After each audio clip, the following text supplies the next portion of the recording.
salí. Ah, no, aquí estoy. Bueno, buenas tardes a todos. Nuevamente, espero se encuentren muy bien. Tenemos bastantes personas por acá en la asistencia, en la clase de hoy. Buenas tardes también a los que están escribiendo por el chat. Baruch Hashem, continuamos con nuestro estudio el día de hoy. Gracias también al grupo de mujeres de conexión que hacen posible este espacio también para todos, para seguir aprendiendo sobre todo en algo tan importante y al mismo tiempo difícil en principio, que es el tema de la refinamiento personal, eh, cambios de hábitos, como quieran llamarlo. Pero al final de cuentas es algo que, que, que es importante cambiar. Entonces, vamos a comenzar. Voy a esperar un minutico más a ver quién más se conecta. Mientras tanto, quisiera escucharlos. ¿Cómo les ha parecido la charla? ¿Cómo les ha parecido el libro? ¿Tienen alguna inquietud, alguna pregunta? Aprovechemos un minutico aquí que vamos a dar para ver quién más va a entrar. Entonces, si alguien quiere comentar algo o dar su apreciación sobre el libro también, pues sería muy bueno.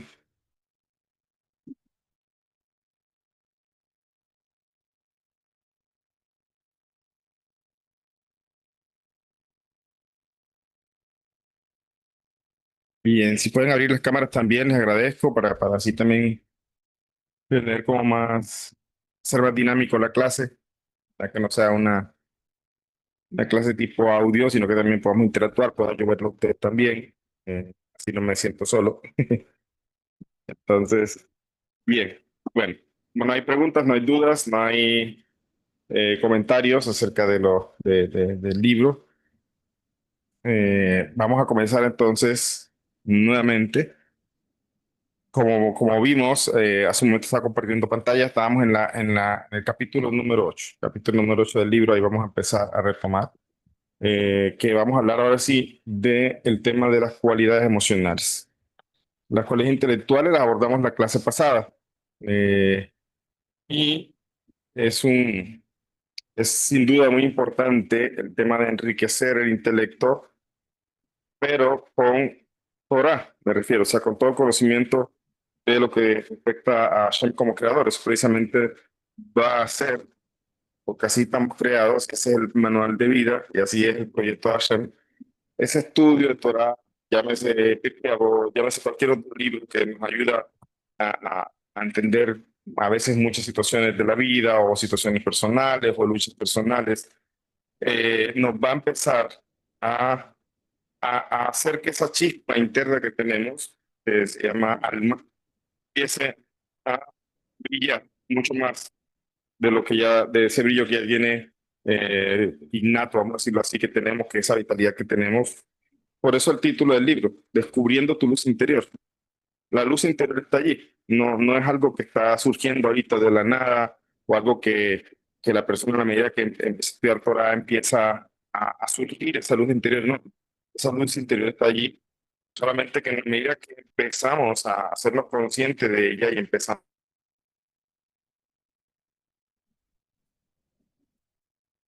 escuchar bien, me confirma si es solamente Yo iba Luzma a o... decir lo mismo. Si hay problema, ¿es Sí, usted allá o soy yo acá? Pero sí oigo como que sí, se escucha intermitente. recortado. Sí, Ok, yo un escucho segundo. sí. Puede ser tal vez acá la conexión de acá, pero bueno, muy raro porque estoy en casa. A veces cuando estoy viajando, que estoy en hoteles, que se hace más difícil la conexión. Allí Pero bueno, mejoró. mejora un poquito, me acerco un poco más al micrófono también. Sí, ahí ¿Ahí me mejoró. escucha mejor? Ok, De este listo, lado, excelente. Y ya gracias. mejoró. Listo, listo, muy bien. Pues sí, entonces decía que nosotros tenemos esa alma que Hashem nos dio, que de hecho es aquello con lo que se cumple el versículo que fuimos creados a su imagen, es decir, esta alma que tenemos tiene un potencial muy tremendo, podemos hacer muchas cosas en la medida que nosotros empezamos a descubrir primeramente esa chispa que tenemos y empezamos después a hacernos conscientes en la medida que estudiamos, pero como dije, no cualquier tipo de estudio. Otros estudios sirven, no sé si que otros estudios sean malos. Estudiar ciencias, estudiar una profesión, son importantes, como dice el rey, para tener un sustento. pero el estudio que realmente empieza a hacer brillar el alma es el estudio de Torah. ¿Y qué estamos estudiando cuando estudiamos Torah? Estamos estudiando acerca del Creador, porque como está dicho, Él y su Torah son uno solo. Entonces, esa es la maravilla de que cuando empezamos a estudiar sobre Él, conocerlo a Él, nos algo te activa, hacemos como un clic interno también, y el intelecto empieza a alimentarse, y empezamos a veces a cambiar, como dicen en México, nos cae el 20, entonces empezamos a darnos cuenta de diferentes cosas, empezamos a cambiarlas, o en el peor de los casos, o mejor de los casos, podría decir, empezamos a darnos cuenta de las luchas que tenemos. Antes de pronto no la habíamos vislumbrado, no habíamos, no nos habíamos dado cuenta de pronto conflictos internos que tenemos, patrones a veces internos que vienen, incluso como hablamos en la clase pasada, a veces de una crianza, de una familia conflictiva, lo que sea. El entorno en general siempre de alguna manera nos afecta positiva o negativamente, pero cuando nosotros empezamos a hacernos conscientes de hacer ese viaje interno, empezamos a descubrir esa luz interior. Y cuando lo descubrimos, entonces va a empezar a brillar. ¿Ok? Una de las cosas que la persona se enfrenta cuando más profundiza sobre estos temas de cualidades es, uy, y uno escucha a la persona y dice, uy, yo tengo ese tal o cual dificultad. Eso que están diciendo allí en verdad me pasa a mí. Ah, eso es algo con que llevo tiempo luchando y no sé cómo combatirlo, no sé cómo manejarlo. Entonces, ese punto es buenísimo. Es el punto donde empezamos a darnos cuenta, a hacernos conscientes de algo. Pero ahora el siguiente paso es entender un poco cómo funcionan esas cualidades que todos tenemos, que están en nuestra alma y que muchas veces funcionan de manera espontánea, de manera a veces sin que pensemos bien las cosas, reaccionamos, a veces somos impulsivos, etcétera. Entonces, esto en verdad se puede controlar, ya se puede llegar a tener el control de esto y por eso que hablamos que el intelecto, que fue el capítulo pasado, tiene el objetivo de alimentar, tenemos nosotros la obligación de alimentarlo, poder entonces controlar y refinar esas emociones, no podemos suprimir, porque ese no es el plan divino y es imposible suprimir las emociones, ya, eso es imposible, porque eso es lo que somos, somos seres eliminados, somos intelecto y emociones, es imposible suprimirlas, no podemos quitarla de lo que somos. Lo que se nos pide es aprender a conducirlas, aprender a manejarlas, aprender a refinarlas. Entonces, ese punto, aquí entramos al capítulo 8, que son precisamente eso, las cualidades emocionales. Ya muchos las conocen con el Conte del Homer, con diferentes de pronto publicaciones de Hasidut que se menciona, libros como Kabbalah para las Naciones. Tenemos las Sefirot, las cualidades emocionales, que son 7. Tenemos Geburat, Tiferet, Gesed, Geburat, Tiferet, Netzat, Od, Yesod, Malhut. Ahorita la vamos a ver. Ahora, la clase pasada aquí me decía, yo entiendo que Jomar bin Eilat son sabiduría, conocimiento, sabiduría, entendimiento y conocimiento. Entonces, sí, en estos temas de Kabbalah o Hasidut, vamos a encontrar muchas maneras de llamar a veces ciertas cosas o muchas maneras de traducirlas. Precisamente es amplio la manera de entenderlas, o sea, no es un nombre, hay un concepto detrás que se puede entender de diferentes formas. En mi libro, yo pretendo abordarlos desde un aspecto práctico, un aspecto entendible en la vida diaria. Por poner un ejemplo, Nexag se traduce normalmente como victoria, ¿cierto? Así la han conocido muchos, así la han leído en textos, etcétera. Hablando en la vida práctica, y en términos incluso un poco, podemos llamarla resiliencia. ¿Ves? Entonces, cuando uno entiende que Next, porque uno dice victoria, pero bueno, ¿victoria de qué? O sea, ¿cómo aplico yo eso a mi vida personal? Suena un poco a veces raro porque victoria por una persona que está en competencias, que está en luchas, que está, aparentemente nosotros no tenemos una vida de ese tipo, estamos en una vida tranquila, ya, aparentemente. Entonces, ¿cómo aplicar este concepto de victoria a mi vida? Ok, por eso en mi libro pretendo abordarlas desde una traducción o o llamarlas desde un aspecto que se puede llevar a la vida práctica y moderna, que ya hoy día muchos han escuchado también sobre diferentes textos de superación, La resiliencia es algo que se ha puesto también muy en el radar. Es un término relativamente nuevo en las últimas décadas. Hace casi atrás casi no se hablaba mucho de eso. Entonces, esa es la idea del libro, abordarlo de una manera entendible, moderna y práctica, y llevarlo a la vida práctica. Entonces, acá tenemos el capítulo, empieza diciendo así. Como ya se mencionó, las cualidades emocionales son 7, y no es casualidad que también 7 son las leyes para las naciones. ¿Ya? O sea, ¿por qué? Porque el objetivo de los 7 preceptos lo enseña el Rebbe Lubavitch, basado, no solamente el Rebbe, basado obviamente en la enseñanza de nuestros sabios, es refinar el carácter. ¿Ya? El objetivo de los 7 preceptos es refinar al no judío. Y refinar al no judío es lo que estamos hablando, es mejoramiento. Llámenlo si quieren crecimiento personal. Pero a un crecimiento personal se queda corto la palabra, porque como que no está Hashem en la ecuación. Cuando hablamos de refinar, hablamos de alguna manera de elevarnos más allá de lo que creemos posible y conectarnos con nuestro Hacedor. Entonces, eso no es casualidad que sean 7. Los 7 son las emociones que también necesitan refinarse, y los mandamientos para las naciones tienen ese objetivo, refinar al ser humano. 7 también son las semanas de las que dura el conteo del Homer. 7 días contiene una semana y nada de esto es casualidad. Las casualidades no existen, todo fue creado con mucha perfección. Ahora, ¿qué pasa si si los 7 sefirot emocionales tienen que ver, se conecta con las 7 cualidades, perdón, con las 7 mandamientos de las naciones? Eh, entonces, ¿por qué el judío también hace conteo del Homer? Porque obviamente el judío también tiene un alma que tiene esas cualidades. Y el judío también tiene una obligación de refinarla. De hecho, aquí hay una nota de pie de página que dice, cuando yo escribo aquí, de que no es casualidad que sean 7, porque 7 son las leyes para las naciones. Aquí coloco una nota de pie de página que dice, ¿qué pasa entonces con el judío que tiene más preceptos?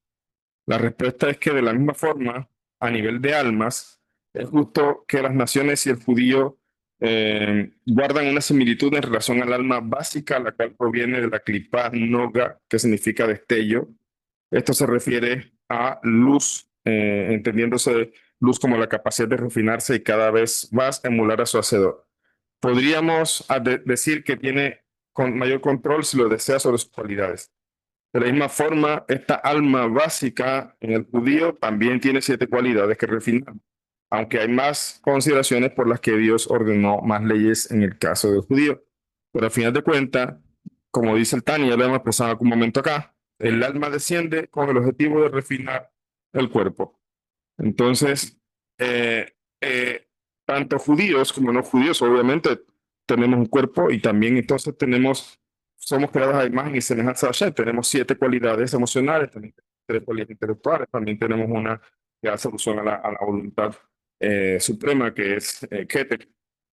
Entonces, nosotros también tenemos la obligación de refinar nuestras cualidades. También tenemos la obligación de refinar nuestras cualidades del alma animal. Por eso esto no contradice el hecho de que en las 7 naciones haya coincidencia de que sean 7 leyes. Ok, ahora, pero ¿por qué el judío tiene más leyes? Bueno, porque en verdad allí hay otras consideraciones a tener en cuenta que tiene que ver con el alma divina del judío, que es una herencia de Abraham, Isaac y Jacob, como ya hemos hablado en otro momento. Ahora continuando acá, relaciones, como decíamos, 7 días a la semana, 7 preceptos para las naciones, 7 semanas del conteo del Homer. ¿Qué significa esta, o qué nos indican estas relaciones? Que estos números que se relacionan en diferentes aspectos. Vamos a entenderlo en este capítulo, de manera introductoria, y en el próximo capítulo de una manera más profunda y detallada que permita que el justo de las naciones pueda reflexionar en cada día acerca de la correspondiente sefirá o cualidad, y que de esa forma siente las bases para su trabajo personal, ya, su trabajo de crecimiento personal. ¿Cuáles son estas cualidades? Repetimos: Gesed, Geburah, Tiferet, Netzat, Od, Yesod, Malhut. Aquí en mi libro las llamo así: Gesed, amor o benevolencia; Geburah, temor, rigor, disciplina, poder; Tiferet la podemos entender como belleza, armonía, verdad; Netzach la podemos entender como victoria, como decíamos, resiliencia, superación, compromiso. Y ahí vamos bajando ese conocimiento. Cuando empezamos a entender esto aquí, vamos bajándolo un poco más de eso abstracto a la vida diaria, ¿ok?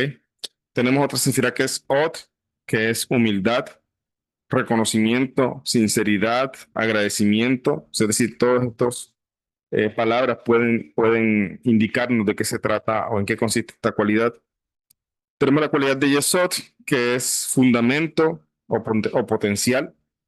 Y tenemos la cualidad de Malhut, que podemos traducirlo como reinado, nobleza, legalidad o incluso dignidad, ya que también es un término muy moderno. O sea, bueno, no es moderno el término, pero es que digamos que la sociedad ha avanzado a un punto en que muchas de estas cosas han nuevamente, como decía, han entrado en el radar y se han hecho más conocidas. No es que sean términos nuevos, algunos en psicología se acuñaron hace unas décadas, sí. Pero me refiero a que hoy día se escucha más de ciertos términos, incluso sin tener nosotros una carrera como psicólogos o algo así. Ok, dice el libro, cada cualidad está permeada por los otros siete inferiores, perdón. Por ejemplo, la cualidad de Gesed o benevolencia tiene a su vez dentro de sí misma las otras siete cualidades que serían también Gesed, Geburat, Tiferet, Netzat, Od, Yesod y Malhut. Por lo que reflexionar sobre la cualidad de Gesed se analizaría también la influencia de estas subcualidades, entre comillas, en ella. ¿Qué significa eso? Repito, dentro de cada sefirá, dentro de cada cualidad, hay otras 10 cualidades. Y dentro de cada cualidad que está dentro de esas 10 hay otras 10. Y así hasta el infinito. O sea, las sefirot son infinitas. O sea, es como la columna vertebral de toda la creación, porque incluso no solamente el ser humano está creado a veces, o tiene en su constitución el tema de sefirot, también animales, etcétera. Lo que pasa es que el ser humano tiene la configuración de 10 sefirot. Ya, en eso se parece al creador. Esa es la diferencia. Ya, y lo hace superior a otras creaciones.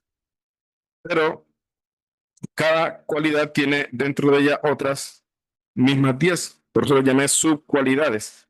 Porque a fin de cuentas, dentro de ella hay otras 10. Entonces vemos que si estas 10 están dentro de Gesed o estas 10 están dentro de Geburah, vemos que esas 10 influyen en Gesed, esas 10 influyen en Geburah y así sucesivamente dependiendo de cada cualidad.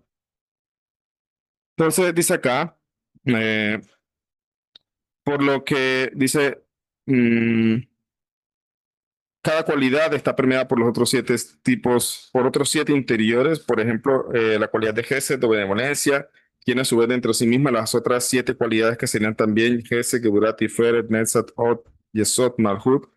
Por lo que reflexionar sobre una cualidad, sobre la cualidad de Gesed, se analizaría también la influencia de estas subcualidades en ella.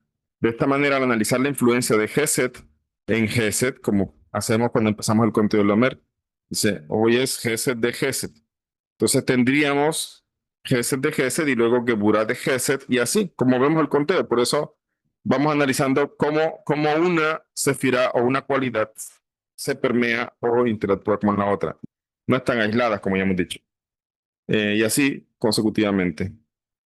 De la misma forma, las siete leyes que Hashem ordenó a las naciones son categorías que engloban muchos más detalles relacionados con la categoría general. Mire qué bonito esto. La gente dice, ah, sí, hay gente que se ha acercado a mí, que me ha contactado y me dicen, yo llevo años, ya yo estudié las leyes noahidas, me dicen así. Yo quiero aprender, lo que yo quiero aprender es judaísmo. Y después esa misma persona me preguntó, yo lo que quiero saber es, por ejemplo, fue que me preguntó si ahorita en el conteo del Homer él podía hacerlo, o si los noahidas lo hacían o no. Entonces yo le dije, evidentemente se nota que no ha estudiado las leyes noahidas. Le dije, o sea, si lo hubiera estudiado, en verdad no me estuviera haciendo esa pregunta, me estuviera haciendo otra pregunta de pronto en más profundidad. Entonces la gente tiende a subestimar las siete leyes y dicen, son siete. Sí, sí, son siete. Yo no quiero eso. Yo no quiero eso. Yo quiero más. Está bien, no está mal en desear más. Pero a ver, la pregunta es ¿por qué lo deseas? ¿Por emoción o porque quieres ser judío de verdad? Entonces, ese es el punto a refinar. Ya, ese es el punto a entender, a reflexionar, a interiorizar. Y si cuando la persona viene y reflexiona eso como debe ser, entonces entiende que lo que quiere es judaísmo, entonces su decisión va a estar fundamentada, no va a estar por el impulso, por el deseo. Entonces, ¿qué pasa? Las personas dicen eso, no, yo estudiara 7 leyes. En verdad, de pronto leyeron algún artículo o lo que sea. Pues resulta que las 7 leyes, como ya sabemos, muchos aquí ya llevan años estudiando, han hecho cursos con Rabino Grossman, conmigo también. Algunos están todavía haciendo cursos conmigo, otros están empezando conmigo. Tenemos un curso ahorita lo pasé para los martes en la noche, cada 15 días. Ya estamos por el módulo, empezamos el módulo de lo que tiene que ver con asesinato la semana pasada.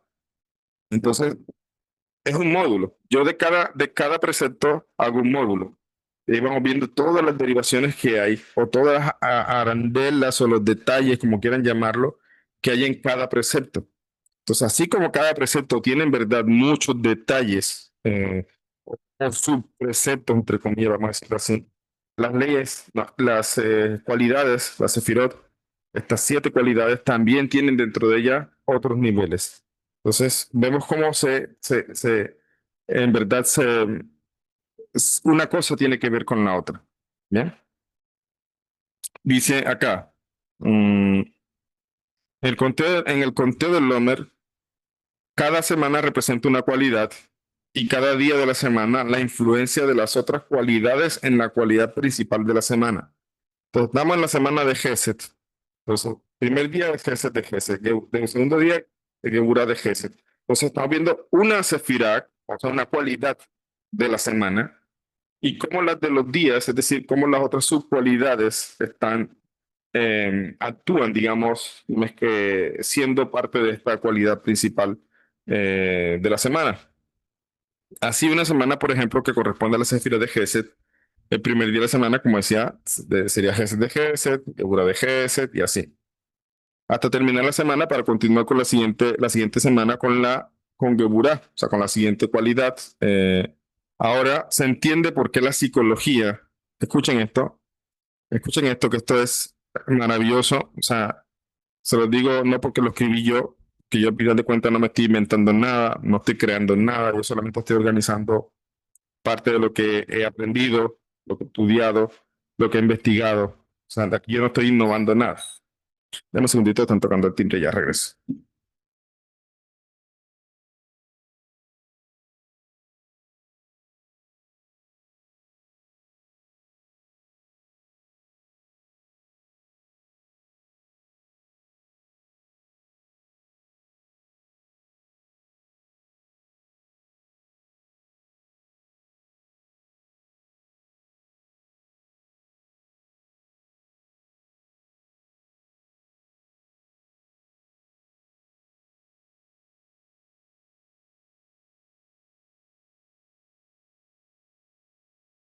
Listo, ya regresé.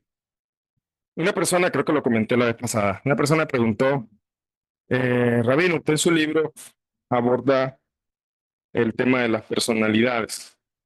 Creo que lo dijimos así, me acordé, lo dije la vez pasada. Dice, no, yo no quiero personas se encasillen con algo, así como las personas se encasillan con los signos zodiacales. Yo soy escorpión, por eso soy así. Entonces, ahora, la psicología, que como las demás ciencias, está tratando, investigando. El hombre es muy inteligente, Hashem le dio una capacidad muy grande de indagar, de investigar.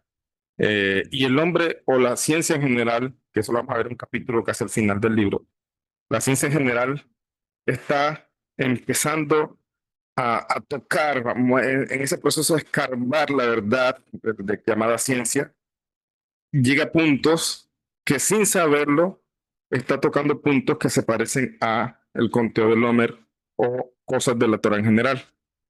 Ya, por ejemplo, mire lo que hablamos, resiliencia. Es un término de la Torah, no, la Torah no está ese término, está en la psicología moderna, es algo que se ayuda sobre el tema, pero sí en verdad está en la Torah, solamente que la Torah no le llama resiliencia. O llamamos inteligencia emocional. Otra cosa que también está muy de moda últimamente Eso yo lo conozco como gestión de emociones, o sea, precisamente lo que estamos hablando aquí. Inteligencia emocional es refinamiento personal, porque entendemos que refinamiento personal parte de la base de nuestra inteligencia, de nuestro Segel, de cómo ese Segel empieza entonces a gestionar nuestras emociones. Entonces, mire cómo la ciencia está eh, tocando levemente conceptos que están hace rato en la naturaleza. Ahora, ¿por qué? No es casualidad. La ciencia está en la parte de la sefirot de Noga, tiene una mezcla de luz y oscuridad. Por eso, en la medida que va avanzando, van depurando las cosas y van entonces descubriendo, haciendo relucir más la luz de la verdad. Miremos, solamente es cuestión de mirar un poco en el pasado, cómo la ciencia afirmaba muchas cosas que hoy día se han descubierto, o sea, se han cambiado. Y la ciencia también está la ciencia está en una constante reevaluación y reestructuración. Pensemos, que eso también lo escribo, creo que lo hablé también en unas charlas. Pensemos, por ejemplo, la física clásica, la física mecánica. ¿Ya? Cuando vino Albert Einstein con su teoría que cambiaba todo, la comunidad científica no le prestó mucha atención. O sea, ¿quién viene este hombre aquí a cambiar algunas cosas o a revolver, vamos a decirlo así, todo lo que ya está sentado gracias a Newton y otros pensadores? Pero al final, ¿qué tocó hacer la ciencia? Quitar a Einstein del camino, negarlo, no. Se demostró que tenía razón y la ciencia le tocó reinventarse, por decirlo así, e introdujo una nueva área de la ciencia llamada física cuántica. ¿Okay? Porque lo que Einstein estaba proponiendo no se ajustaba a la física clásica. Entonces, porque el átomo se comporta de una manera diferente a la mecánica clásica. Entonces les tocó, ellos no lo aceptaban. O sea, al principio era una locura lo que viene a decir este hombre aquí, pero después terminaron aceptándolo. Otra anécdota que voy a compartir aquí con ustedes, porque muchos de aquí no vienen siendo de mis alumnos estudiando conmigo en mis grupos, en mis cursos. Entonces, una anécdota que compartía con mis alumnos es que cierto día mi hija tenía una actividad del colegio y entonces sobre los planetas y, y, y cuántos eran los planetas y todo. Yo dije, los planetas son 9 y precisamente ella me decía que no, que eran 8 y yo empecé a buscar en internet y encontré que los planetas eran 8 y yo dije, a mí me enseñaron en mi colegio cuando yo estudiaba que eran 9 y esto no puede ser, ¿qué pasó aquí? ¿Se destruyó algún planeta? Dije yo, no me enteré, empecé a buscar y lo que pasó es que descubrí que en mi época, cuando yo estaba en la escuela, eh, se estaba contando a lo que era Plutón como un planeta, porque las medidas o sea, lo que la ciencia y la tecnología permitía hacer en su tiempo,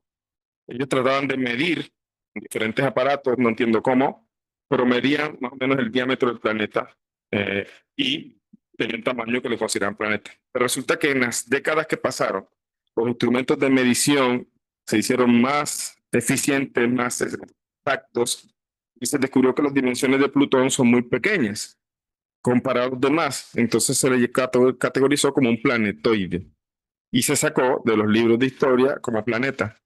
Entonces, ¿qué pasó allí? ¿Qué pasó allí? La ciencia no se equivoca.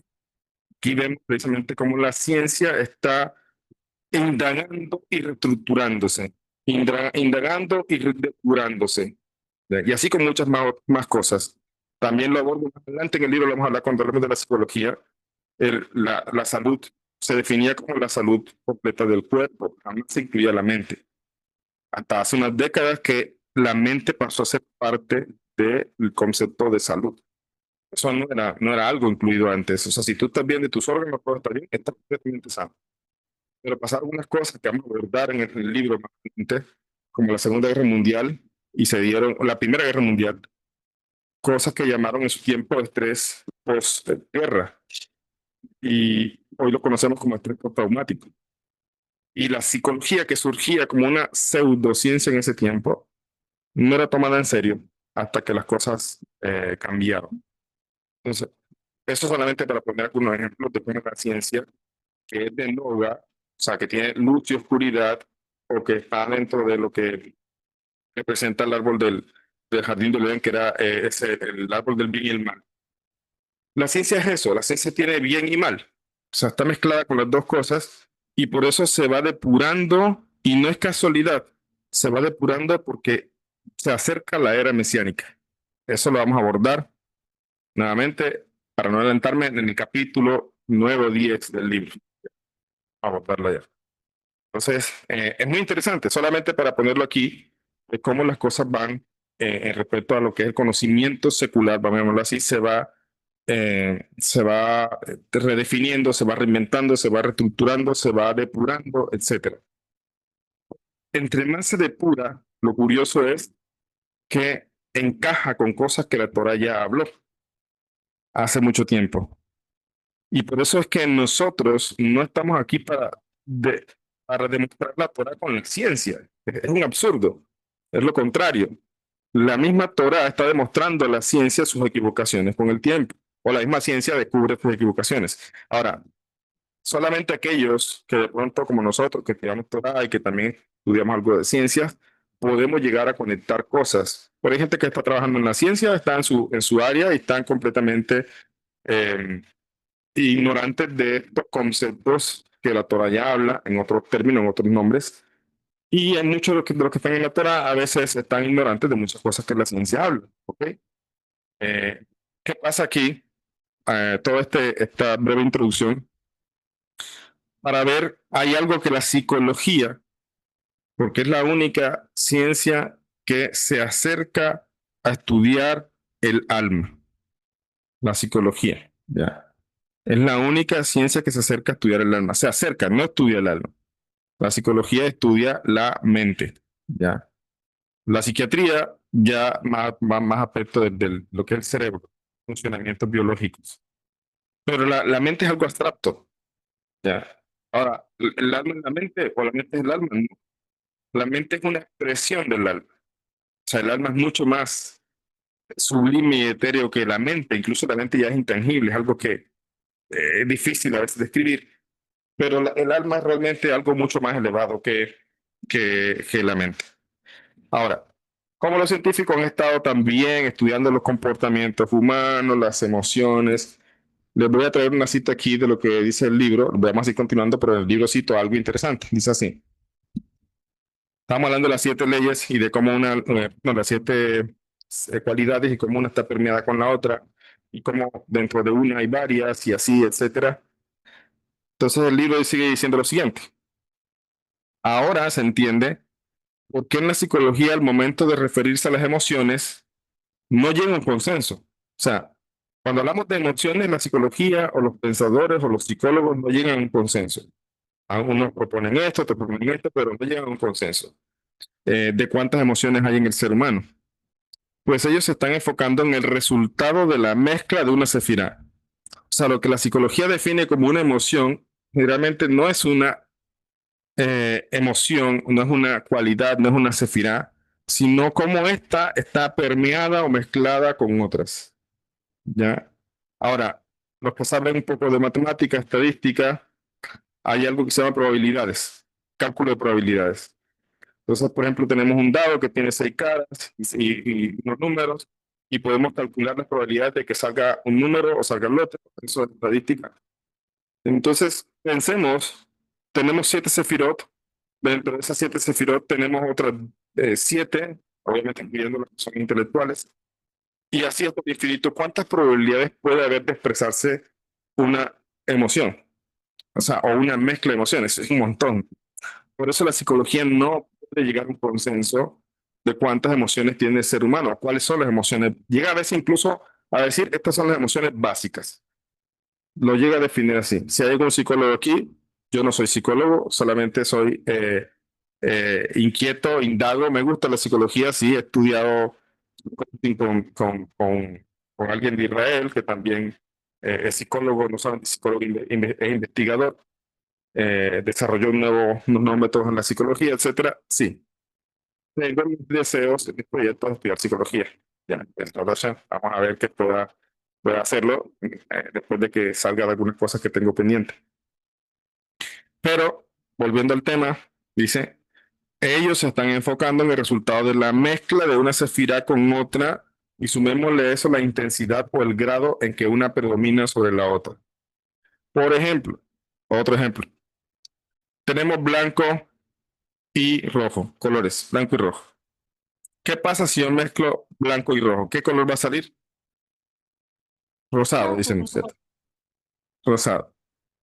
Pero pueden Rosado. salir muchísimas tonalidades de rosado, dependiendo qué cantidad le eche de blanco, qué cantidad le eche de rojo y así. O sea, en serio, aquí ya tenemos un montón de combinaciones solamente con dos colores. O sea, podemos tener diferentes tonalidades. Incluso algunas pueden ser que parecen lo mismo, pero no lo son. Si lo, digamos, físicamente tiene un poquito más. Se puede pesar incluso la medida de pintura o medir la media pintura y a fin de cuentas no es lo mismo. Pero nuestra percepción parece ser lo mismo. Entonces, solamente esa combinación de colores nos da una gran probabilidad. Por eso aquí, con estas variables, estaríamos hablando de una gran lista de probabilidades y combinaciones. Estas combinaciones se expresan de diferentes formas y a eso la psicología les llama emociones. O sea, lo que la psicología encuentra y define como la expresión de nuestra personalidad o cualidades, etcétera. Sin embargo, aquí estamos yendo más allá. O sea, aquí lo que estamos estudiando de la Sefirot, estamos yendo mucho más allá. Estamos yendo a los pilares que originan esas emociones. Es decir, el psicólogo se enfoca, sin saberlo, en la expresión de las emociones. O sea, en la expresión de las sefirot. En cómo éstas se permean en diferentes proporciones, etcétera, y se pueden expresar. Las expresa el ser humano. Emociones, comportamientos, como quieran llamar. Pero nosotros estamos yendo mucho más al fondo. Y nosotros sí podemos decir con toda seguridad, hay 7. ¿Ya? Hay 7 principales, hay 7 básicas. Cuando se mezclan ya es otra cosa, pero hay 7 emociones básicas, hay 7 emociones que son parte de lo que llamamos alma, no porque el alma tenga parte, sino porque son precisamente algo que está implícito en lo que es la... Entonces dice aquí, sin embargo, aquí estamos yendo más allá, estamos yendo a los pilares que originan esas emociones que llama la psicología y que como dijimos son las 7 sefirot. Durante la década de 1980, Robert Plutchik, en el área de la psicología, introdujo un sistema de clasificación de la emoción conocida como ruedas de las emociones. Aquí estoy citando textos científicos. Perdón. Dice aquí, Robert Plutchik, en el área de la psicología, introdujo un sistema de clasificación de la emoción conocida como rueda de las emociones. Este modelo demuestra cómo las diferentes emociones pueden ser combinadas o mezcladas entre sí, del mismo modo en que un artista, pero esto es lo que dice este científico, ojo. ¿Ya? Del mismo modo, los colores primarios para crear otros colores. Este científico sugiere, a veces se me parece que es un poco inestable la conexión, pero bueno. Dice, este científico sugiere que hay 8 dimensiones emocionales. Escuchen. Él sugiere que hay 8, lo que él llamó dimensiones emocionales primarias y contrapuestas. ¿Cómo lo llamó él? Alegría frente a tristeza, ira frente al miedo, confianza frente al disgusto y sorpresa frente a anticipación. Así las clasificó él. Estas emociones pueden combinarse en una gran variedad de formas. Si bien el científico Plutchik está analizando lo que a mi modo de ver es la expresión de la Sefirot, podemos ver el esfuerzo por entender este vasto y complejo sistema en el ser humano. Afortunadamente la Torá, y en este caso la Kabbalah, que grandes sabios de Israel han revelado, y que hoy día, con la relación de la Hasidut, podemos saber que hay 7 fundamentos principales permeados por otros, que si se quisiera usar esta teoría de Plutchik, sería como los colores primarios en que el artista, en este caso el ser humano, los mezcla para dar origen a las emociones. Sin embargo, no son 8 colores primarios, como ya vimos, sino 7. Antes que este científico, en 1972, o sea, este que acabamos de leer es 1980, Robert Plutchik, Y acá, antes que él, en 1972 teníamos un psicólogo llamado Paul Ekman.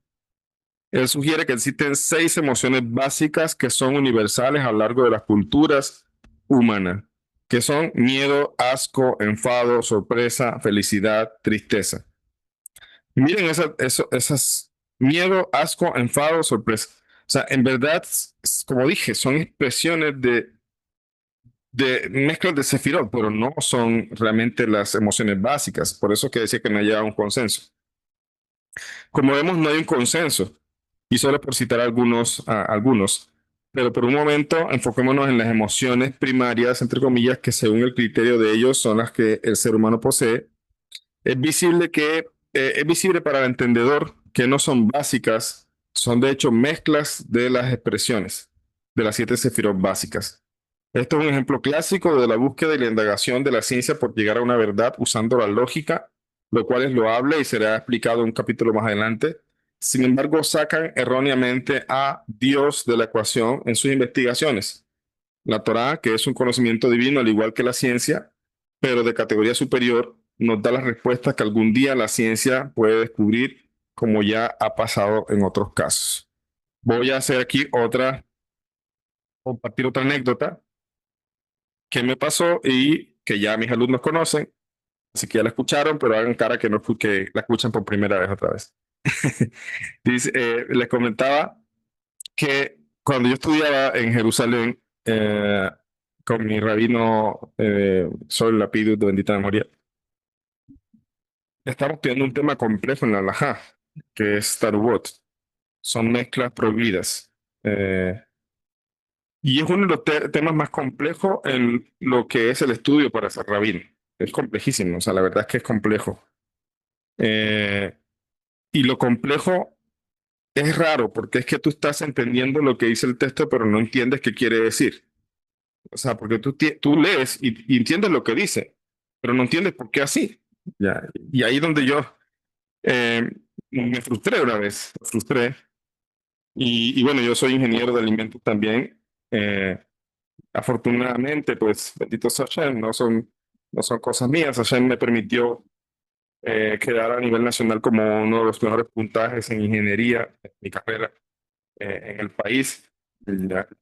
Y, y bueno, no por presumir, no me gusta presumir, pero me sentía, uno se siente bien, y me gustaba. Yo fui también profesor catedrático en la universidad donde estudié, enseñé termodinámica, enseñé físico-química, transferencia de calor, bioquímica también, y metodología de la investigación.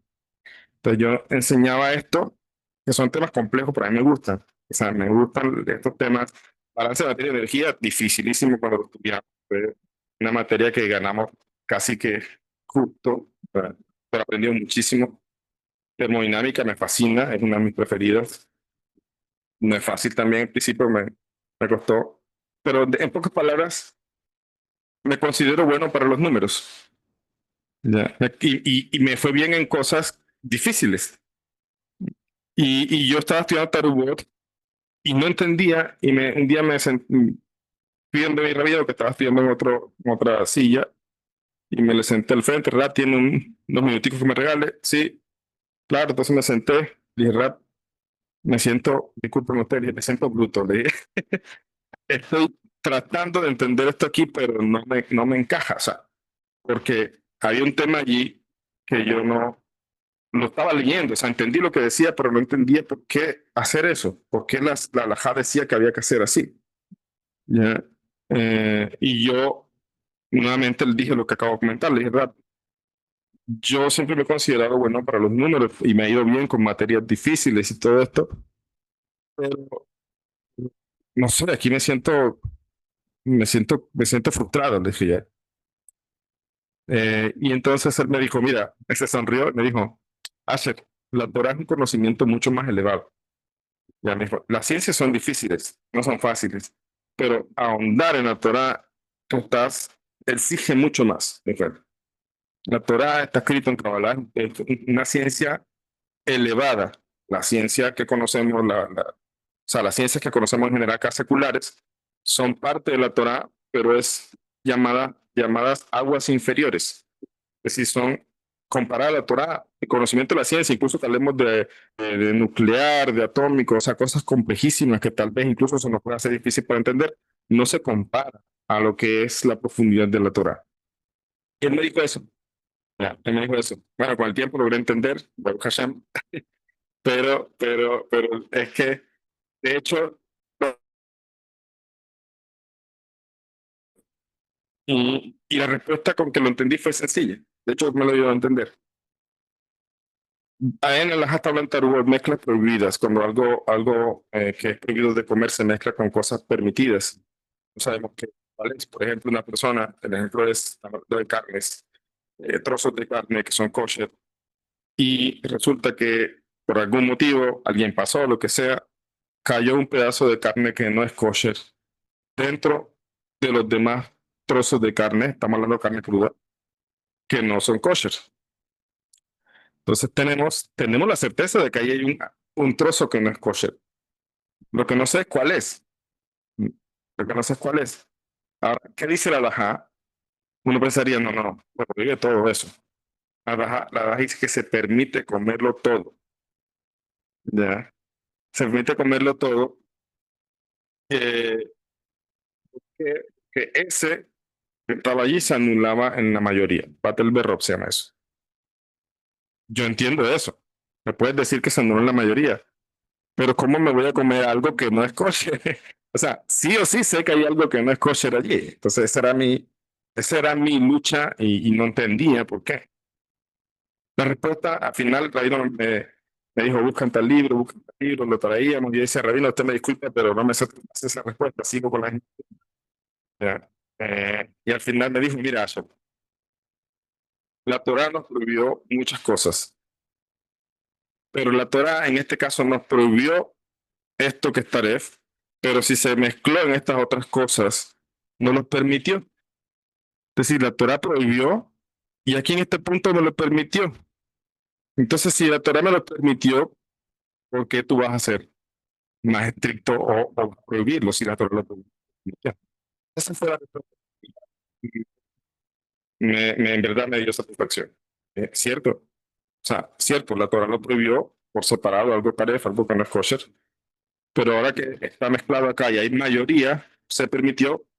Hay que Esto es algo que tiene muchas consideraciones hoy día en la práctica. No significa que si pasa en la práctica, pues simplemente hay que, hay que hacerlo. Obviamente, pues no es una clase de alajá, pero eh, mm, hay otras consideraciones que Shulchan Aruch dice que se pueden hacer para evitar para manejar el asunto. Entonces, eso era lo que a mí me costaba entender. Y eso es lo que me dijo. Me dijo, la Torah es mucho más elevada que todo este conocimiento. Ahora, dice acá, eh, este es un ejemplo clásico de la búsqueda y negación de la ciencia por llegar a una verdad usando la lógica, lo cual es loable y será explicado más adelante. La Torah es un conocimiento divino, al igual que la ciencia, pero de categoría superior. Nos da la respuesta que algún día la ciencia puede descubrir, como ya ha pasado en otros casos. La Torah es el manual del creador del mundo. ¿Quién mejor que él conoce su creación? Por eso, continuando con nuestro análisis desde la perspectiva hasídica, vamos a analizar uno por uno las emociones básicas, entre comillas, o colores primarios, que son las 7 sefirot, para luego elaborar una mezcla de colores que el ser humano puede hacer con esa linda paleta de colores. ¿Ya? Aquí hay una nota de primera página que dice, si bien no son los colores primarios que conocemos, les llamo colores primarios en este caso, refiriéndose a fundamentales. ¿Ya? También está relacionado con los colores del arco iris, las señales del pacto de Dios con Noah. Entonces, eso.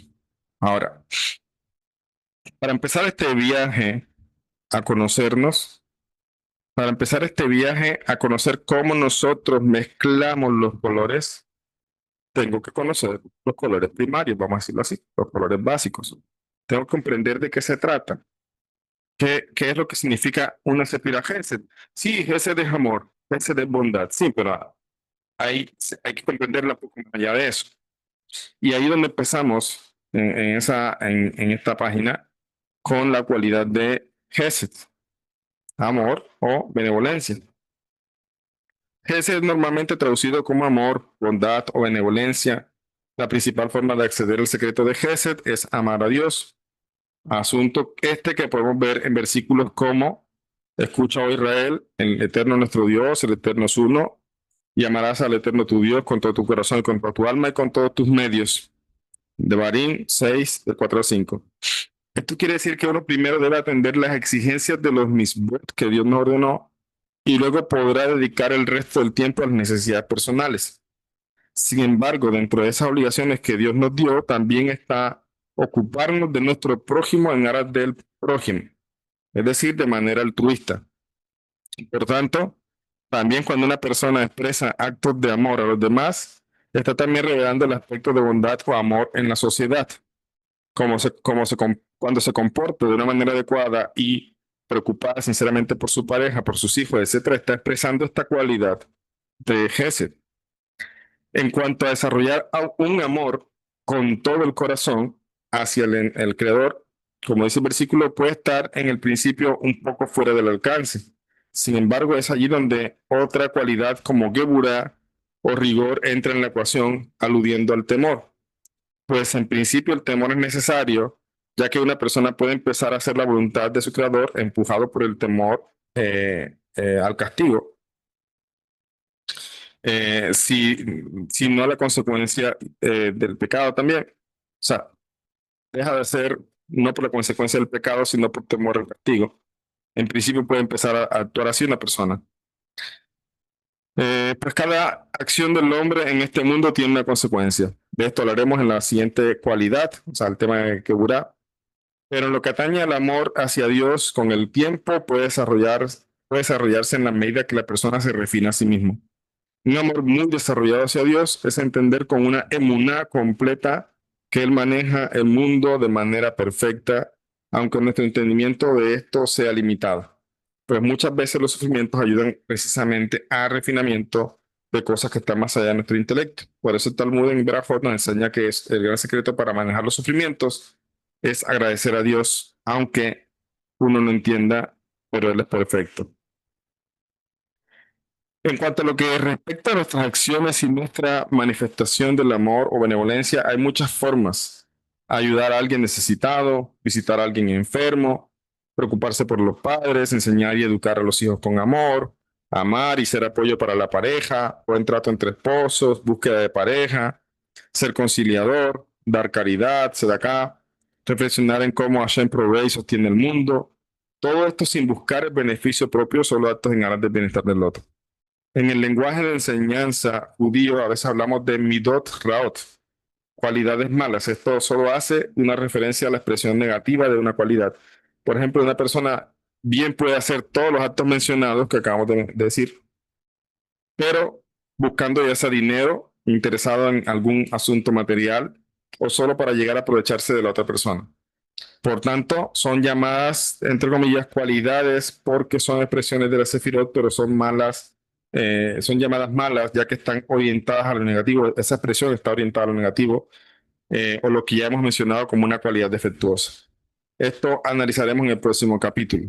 Cuando se dimensione cada sefirá influenciada por la otra, por tanto, a veces el amor puede expresarse de una manera defectuosa, ya sea con los demás o consigo mismo. Ojo eso. El amor se puede expresar de una manera afectuosa, ya sea con los demás o con uno mismo. O sea, también tenemos la obligación de amarnos a nosotros mismos, o sea, saber también amarnos. También en eso muchas veces se falla, se está expresando el amor de una manera equivocada, incluso, como dije, con los demás o hacia uno mismo. Geburah. ¿Qué es Geburah? Disciplina, temor, rigor, justicia, pero vamos a entenderlo como temor o disciplina. Una persona debe saber que todos los actos humanos negativos o que son violaciones de los preceptos divina, donde el atributo de rigor o juicio, perdón, el atributo de rigor o juicio. Como dijimos antes, el hombre está en la punta de la creación, por lo tanto sus actos tienen una consecuencia. Si actúa con amor hacia los demás, despierta un amor divino y benevolencia para sí mismo desde Dios, que es la fuente de todo. Y si actúa de manera malvada, entonces sus actos generan juicio o que sea medido con rigor sobre sus actos. Asimismo, el enojo, la ira, la indolencia, la falta de empatía pueden estar originados en esta cualidad. Ojo, viste, enojo, falta de empatía, la indolencia pueden ser expresiones de esta cualidad de Geburah. ¿Geburah es mala? No, es buenísima. Necesitamos disciplina. Pero, pero puede expresarse de una manera, que lo llamo corrupta, una manera no refinada. Geburah representa entonces la fuerza negativa de rigor, pero también tiene un aspecto positivo como todas las demás cualidades. En este caso, el aspecto positivo de Geburah es la disciplina o el autocontrol o el dominio propio que ayuda a la persona a su crecimiento personal, alejándose de lo malo y prohibido, ya sea pensamiento, palabra o acción. Entonces, aquí está. En la medida que ustedes vayan creciendo, o sea, esforzándose en mejorar como personas, ¿con qué se están actuando? Con las dos. Se están amando ustedes mismos. Si uno no se ama, uno se está engañando, si se engaña. Entonces, cuando usted se preocupa por usted mismo, es cuando usted dice, bueno, esto hay que corregirlo, esto está bien, vamos a hacer esto. Ya, ok, eso es amor. Pero cuando usted descubre que para mejorar en ese proceso de amarse, necesita disciplinarse, entonces también hay que curar. Entonces vemos que Geburah y Gesed van de la mano en el amor, también en el amor hacia el otro y en el amor hacia uno. Hay gente que no las mezcla bien, por eso al amar a veces se entregan de una manera ilimitada y terminan a veces afectados o terminan a veces otras personas aprovechándose de eso, porque la persona misma no se disciplina, no restringe de manera sana esa expresión de amor. Entonces vemos cómo amarse está relacionado también con Geburah, con la disciplina. Dice acá, también representa el temor al juicio por el pecado. Y este temor es lo que en principio ayuda a una persona a irse alejando del mal. Pero ese temor no refinado, es decir, sin conciencia de Dios, está orientado hacia los demás. Es decir, un temor bajo por guardar las apariencias siendo poco sincero. Muchas de las personas que hoy día, Baruch Hashem, son justos de las naciones, pasaron por experiencias de terrorismo espiritual, ¿cierto? Donde les decían, si es tal cosa, el infierno, tal cosa, Satanás, tal cosa. O sea, es un terrorismo espiritual, con la intención de manipular. Ya, precisamente eso. Entonces, ahí, aunque la persona estaba en un lugar donde obviamente hay manipulación, hay mentiras, abodazara, etcétera, aún así la persona a veces procura comportarse de la manera adecuada, según lo que les decía, por temor al castigo, por temor a la exposición, por temor a la disciplina, por temor a muchas cosas. La persona iba marchando juiciosito, aunque no estuviera cómodo a veces por dentro. ¿Ok? Entonces, esa disciplina, o sea, es una expresión errónea de errónea no, torcida, distorsionada de lo que es Geburah, porque tiene un objeto de manipulación. Pero aún así, la persona, por temor o miedo, se comportaba de manera adecuada. O sea, por lo menos trataba, o incluso mostrarlo en parte de los casos, darse ante los demás como la persona correcta que es.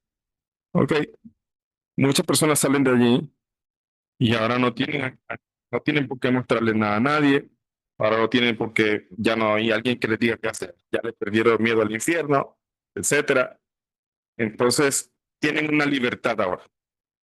Muchas personas que dejan estas religiones salen golpeados de tal forma que no quieren saber nada más.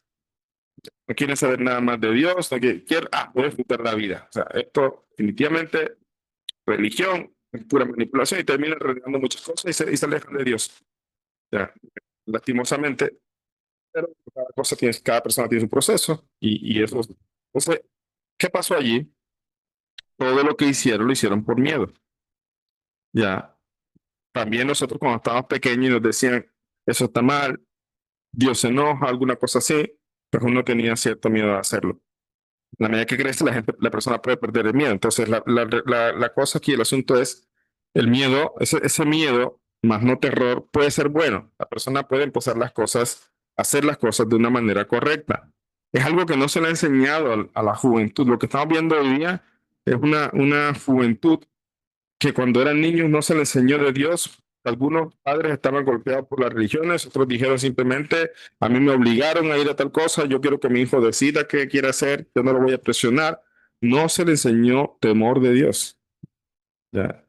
No se le enseñó temor de Dios, por eso se sienten, no tienen una conciencia de Dios, por eso no, pues no le tienen miedo a nada, vamos a decirlo así. Entonces, tener temor es sano, exceso de temor no, la persona no está actuando bien, pero el punto aquí es que incluso la persona, por temor al castigo, puede empezar a actuar de acuerdo a lo que Hashem dice, pero ese temor no es refinado, es decir, es un temor eh, que necesita, sí, necesita comprenderse más. Dice, por lo tanto, como veremos más adelante, esta sefirá de Geburah juega un papel importantísimo en la autocorrección. En todos los ámbitos de la vida, cuando con el intelecto se da dirección y guía, es decir, Geburah. ¿Quiénes de ustedes habían visto Geburah de esta forma? Geburah tiene una importancia tremenda. Incluso pareciera que más que Gesed, o sea, más que el amor. El amor lo hemos expresado o lo hemos recibido a veces de una manera no refinada, de una manera sin límites, un amor alcahuete, un amor de muchas formas. En cambio, Geburah empieza a poner límites. Geburah empieza a disciplinarnos. Geburah es lo que va a empezar a, si lo entendemos, a cambiar nuestra vida. Ya. Ahora, muchas veces los límites nos los vamos a poner nosotros, que es lo más difícil.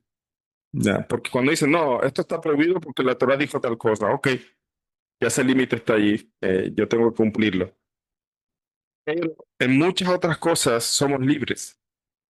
Y la paradoja es que en esa libertad tenemos que poner reglas, ¿ya? Para poder conducirnos de manera correcta. ¿Y dónde están esas reglas? Están precisamente arraigadas en la cualidad de Geburah. Dice, por lo tanto, esta cifra juega un papel muy importante, ayudándonos a poner límites en aras de alcanzar un objetivo personal como la corrección de nuestras cualidades o también personales en el ámbito de la salud, el trabajo, el matrimonio. Es tan sencillo el ejemplo como la persona que quiere bajar de peso. ¿Por qué? Porque por un tema de salud no le haya prestado atención, pero ahora se da cuenta que en verdad se está afectando su salud, ya le duelen las rodillas por el sobrepeso, cosas así. Pero no, hay que hacer algo, hay que hacer algo. Ya. Entonces, en ese punto, no nos gusta, o sea, que yo quiero comer algo, pero me tengo que restringir. Entonces, ese sufrimiento es disciplina, pero tiene el objetivo de mejorar, ¿no? Y es ahí donde uno tiene que empezar en cada cosa. De hecho, Geburah es principal, muchísimo y muy importante en este proceso de corrección. Una persona se puede leer libros muy buenos como Hábitos Atómicos, que lo he recomendado. Se lo puede leer, pero si después de la lectura no decide, voy a hacer esto, voy a hacer esto, voy a hacer una agenda, pues no hizo nada. Una persona puede estar en estas clases también, muy bonita, dice la gente, etcétera, pero si después de esto o en el transcurso que estudiamos no empieza a poner una agenda, como dije yo al principio, preparar una agenda, entonces no está haciendo nada. Es un trabajo personal que tiene que empezar ya. Pero ahí es importante también aclarar que a veces hay muchas personas que esta cualidad de Geburah la tienen a flor de piel y son muy fáciles para ponerse reglas. No les cuesta nada ponerse reglas y son psicorrígidos. Entonces, eso les puede llegar a jugar una mala pasada si no terminan eso con amor. ¿Ves? Entonces, también vamos a ver cómo se equilibra eso. Hay personas que están trabajando concentrados en su espiritualidad. Por ejemplo, una persona me comentaba, no, Rabino, yo antes decía hay que hacer esto, hay que hacer este, que era tal clase, y no tenía como una tranquilidad. Entonces, en verdad, está siendo un poco psicorrígido, psicorrígida, ¿verdad? No está permeando ese crecimiento, ese estudio con amor.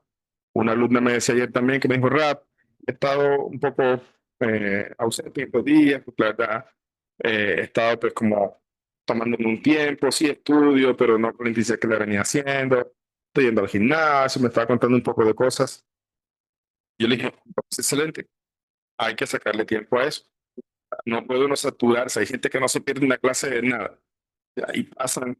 Entonces, eso, obviamente la Torah es buenísima, pero si usted en su proceso de crecimiento no siente paz, es una señal de que está actuando con mucho rigor, pero no le está incluyendo una dosis de amor en su proceso.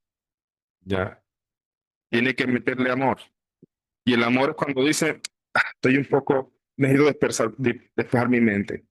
Hoy no voy a estudiar, voy a salir a pasear un momentico al parque, voy a despejar la mente, voy a salir a trotar, lo que le gusta salir a trotar, voy a salir un poco de viaje, vacaciones. Entonces, no, pero ¿cómo voy a salir de vacaciones? ¿Qué estudiar Torah? Todo. Mi hija me preguntó. Yo le estaba enseñando sobre precisamente esto, sobre la disciplina, porque le dije, yo aprovecho mucho el tiempo. Le decía, no puede ser que te vas a quedar ahí sentada mirando por largo. Le decía, haz algo, ponte a leer un libro, ponte. O sea, a mí me incomoda ver a una persona así, como perdiendo el tiempo. Entonces yo le empecé a decir, mira, yo hago esto y acá puse a hacer tal cosa mientras estoy haciendo esto acá. Hay cosas que se pueden hacer simultáneas, pero hay otras cosas que no, le decía yo. Yo no puedo estar dando una clase con ustedes y leyéndome un libro. No puedo. O no puedo estar escuchando una clase de Torah o estudiando por ahí, estudiando, no sé, otro tema, finanzas, como por un ejemplo. No puedo, porque el cerebro no es multitarea. El cerebro funciona una tarea a la vez. Hay humoristas que dicen que no, que de la mujer sí es multitarea, funciona varias tareas a la vez. Pero la verdad es que ningún cerebro funciona dos tareas a la vez, tareas intelectuales. Sin embargo, sí podemos hacer varias tareas a la vez. Yo le decía, por ejemplo, mira, aquí estoy. Eso fue el día que estaba yo haciendo cosas por allá. Yo le decía, mira, aquí estoy haciendo eso, sin embargo estoy haciendo, ahí se está horneando una cosa, acá estoy calentando el otro horno para hacer otra cosa. Eso no me necesita a mí ahí, le decía yo. O sea, yo puedo hacer otras cosas y lo veo funcionando mientras tanto y cuento el tiempo y estoy pendiente y así optimizo y le dije, eso se llama tiempo y optimización, que son ingenieros que entienden. Esto se llama tiempos y movimientos en una empresa. Perdí 40 minutos ese viernes porque mi esposa me cambió de lugar el rodillo con que se hace el pan. Y yo buscando el rodillo y la llamé y me dice, no, no está en tal lugar, no está, no lo encuentro. Total que 40 minutos di buscando el rodillo. Yo le dije, viste, está picando ya, mira, yo hice un trabajo en una empresa que trabajé en Medellín como jefe de producción, de organizar algo tan complejo como esto que se llama tiempos y movimientos o eficiencia y eficacia. Y la gente no me creía, los trabajadores me tocó capacitarlos y mostrarles que esto sí se podía. Metimos un factor de agotamiento, un montón de cosas allí. Y la gente terminó duplicando la producción y saliendo a las 5 de la tarde. Antes empezaban 6 de la mañana, salían 10 de la noche, eso no era vida, llegaban a dormir para el día siguiente otra vez. Entonces yo les tuve que explicar, porque algunos decían, no, que aquí para llenarle los bolsillos al dueño. Le decía, no, ustedes se benefician de esto. O sea, esto no es vida, que usted llega a su casa a dormir, no comparte con la familia, ¿no? Entonces, esto también mejora su calidad de vida. Esto no es por el dueño solamente. O sea, a mí me tocó hacer jornadas de capacitación con ellos, movimientos, y había un muchacho, por ejemplo, en una empresa grande de pancerotis, entonces el que amasaba los productos tenía una bodega que estaba como unos 8, 9, 10 metros, 12 metros del lugar. Entonces, él iba, hacía un costal de harina de 50 kilos, lo echaba en la amasadora, fabricaban ese costal de harina y entonces después, eso lo demoraba Entonces, después de eso, iba a buscar el otro costal de harina. Ustedes dirán, pero eso está en la bodega, eso es ir y venir. Yo le dije, mira, no. ¿Cuántos costales te gastas al día de harina? No, me gasto 5, rabino. Bueno, ingeniero, me decía. Eh, entonces vamos a tener una día, los pones allí y ahí los tienes al lado tuyo. Ya no tienes que desplazarte hacia allá. Eso, o sea, en la empresa, y esto en el libro de ingeniería se llama tiempos y movimientos. Una persona se mueve, se desplaza, y eso en el transcurso del día suma tiempos. Ya. Hay otra cosa que también afecta, y de hecho está puesto en los libros laborales, el tema del orden en el trabajo. Hay personas que si no ordenan, o sea, de hecho no, siempre pasa esto. Si uno no ordena su área de trabajo, eso afecta psicológicamente. O sea, no es que nos vamos a ver locos, pero sí nos baja un poco el ánimo. Incluso puede causar depresión, puede causar, o sea, entonces uno tiene que mantener su sitio ordenado. Todo esto son conocimientos de ingeniería, ¿ya?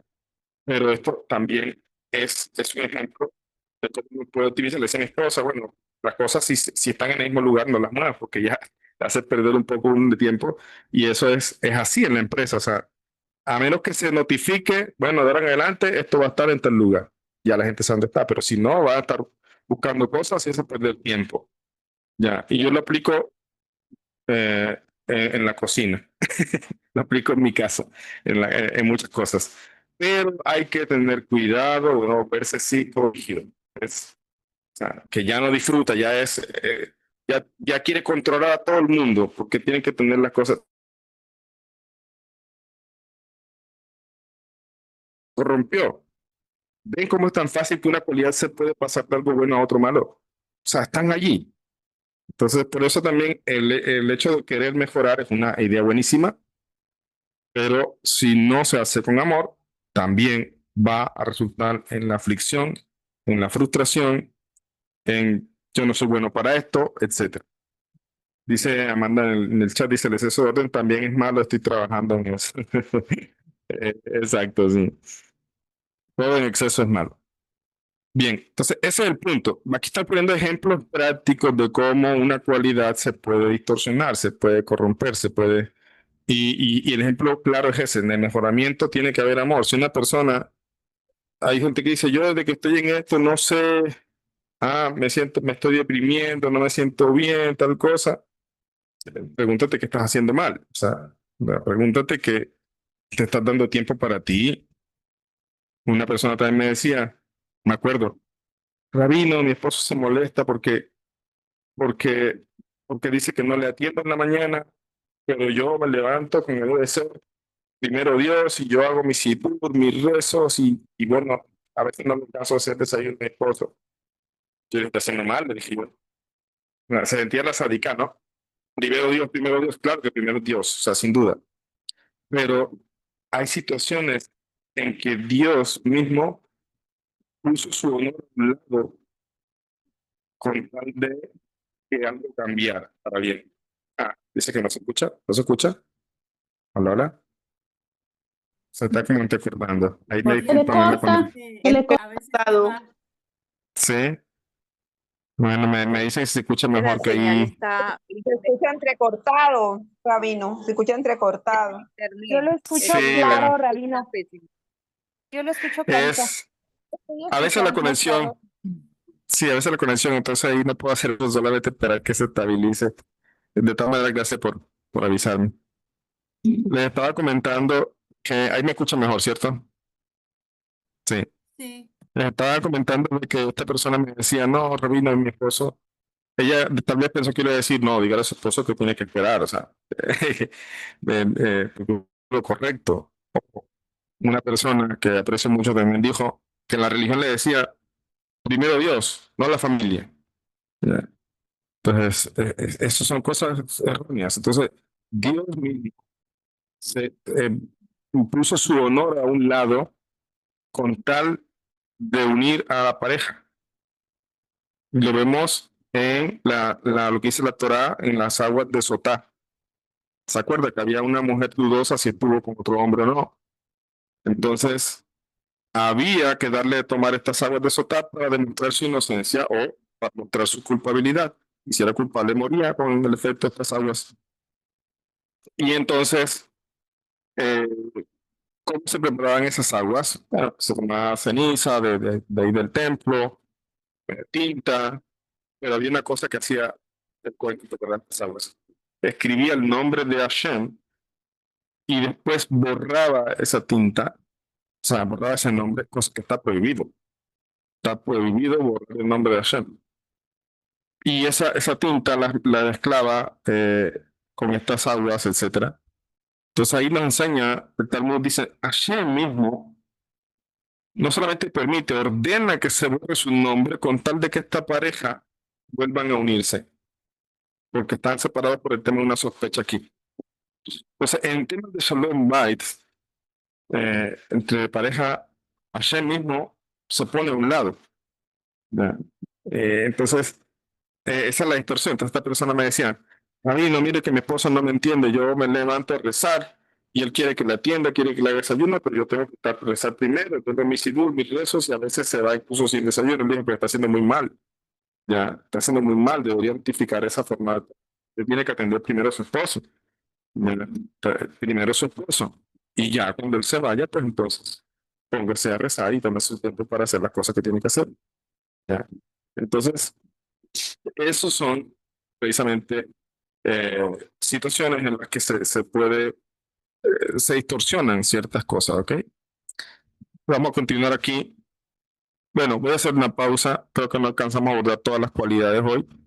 Tenemos Tiferet. Tiferet sí lo voy a hablar, pero bueno, voy a hacer en este momento un espacecito de preguntas como para también escucharlos, para que sea un poquito dinámico también la clase, que no sea simplemente que me escuchen. Si alguien tiene una pregunta, puede escribirle en el chat o puede levantar la mano. ¿Ok? Por acá levantó la mano. Adelante.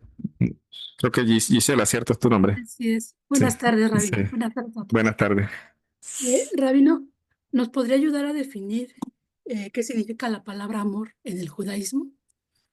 Ok. Bueno, mira, sí, es precisamente lo que estamos hablando. Prácticamente lo definimos con la primera cualidad que hablamos. Ava, o sea, Ava es amor. ¿Ya?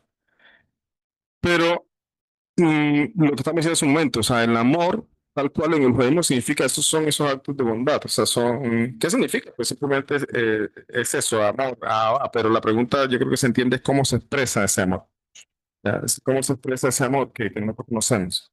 Va a depender de muchos ámbitos, porque también la gente está equivocada con lo que es el amor de acuerdo de pronto a la relación de pareja, la búsqueda de pareja, etcétera. Tienen muchos sesgos ahí causados por información que se da en otras cosas.